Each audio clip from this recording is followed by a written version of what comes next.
Hospitals are sanctuaries designed for healing, places where lives are saved, and the Hippocratic Oath, "Do no harm," reigns supreme.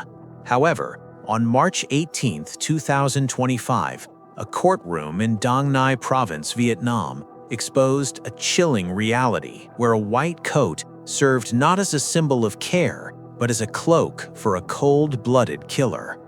This is the story of Daniel, a 37-year-old general surgeon whose desperate attempt to hide an affair resulted in one of the most gruesome crimes in recent memory.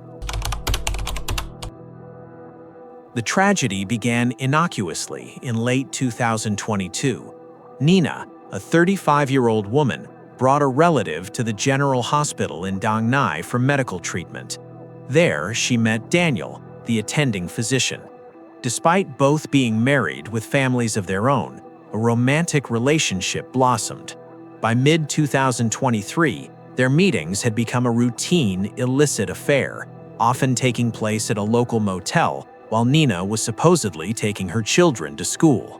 However, the dynamic shifted drastically in March 2024. Nina revealed to Daniel that she was 7 weeks pregnant. She issued an ultimatum. Daniel had to take responsibility for the child.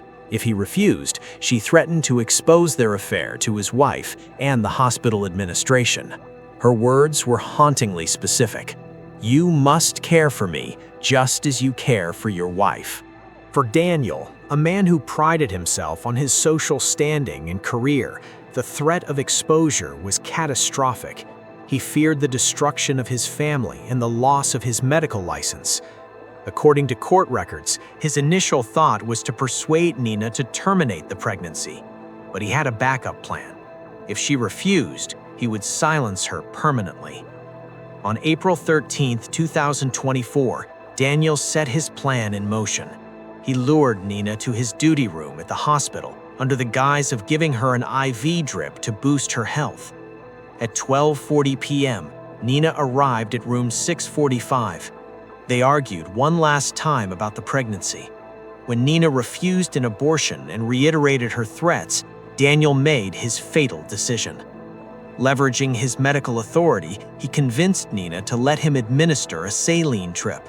His goal, he later admitted, was to put her to sleep to execute his plan. While Nina was distracted by her phone, Daniel injected a lethal cocktail into her IV bag. He used 10 ampules of diazepam, a strong sedative, pumping the drug into her system in 3 separate doses. He waited 15 minutes. Once Nina fell into a deep sleep and began snoring, the doctor became the butcher. In a horrific act of violence, he slit her throat. To dispose of the evidence, he dragged her body into the bathroom and dismembered it into 11 parts, a gruesome task likely facilitated by his surgical knowledge.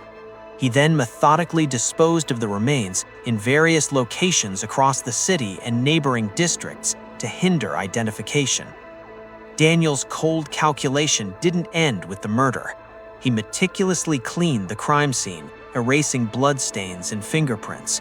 He then stripped the victim of her valuables, taking her gold necklace, bracelet, earrings, rings, and 2 iPhones. He even looted her backpack, taking cash. Displaying a shocking lack of remorse, he later took the stolen jewelry to a gold shop and exchanged it for pure gold bullion. Nina's clothes and personal documents were unceremoniously dumped in a hospital trash bin. However, the perfect crime is a myth. Police investigations quickly zeroed in on the doctor. On April 26, 2024, Daniel was arrested. A search of his home revealed not only the stolen items, but also an illegal rouleau revolver and 5 bullets, adding a weapons charge to his rapidly growing list of offenses. The trial on March 18, 2025, was a somber affair. Standing before the judge, Daniel attempted to justify his actions by painting himself as a victim of blackmail. He claimed Nina had threatened to ruin his wife's life and that he had only intended to sedate her to check her phone for incriminating messages, but lost control when things escalated. The prosecution, however, dismantled this defense. They argued that the crime was premeditated, barbaric, and violated the most basic ethical standards of humanity in medicine. Daniel had not only committed murder, but also robbery and illegal weapon possession. In his final words, Daniel expressed regret, apologizing to the victim's family, his own mother, and his hospital colleagues. He admitted that he had lost control of himself and let the situation go too far. The court remained unmoved by his tears.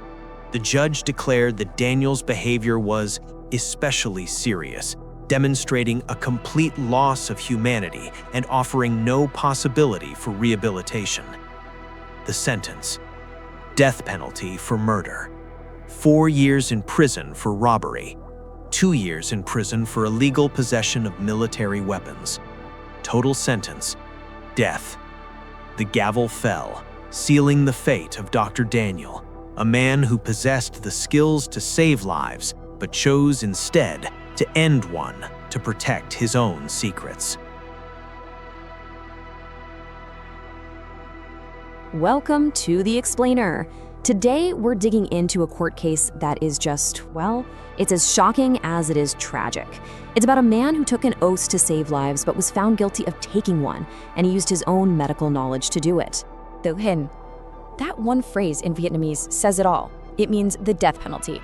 It's the ultimate punishment, right? And in this case, it wasn't for some hardened criminal. It was for a doctor. A man who once held a stethoscope was now facing a death sentence. So you gotta ask, right?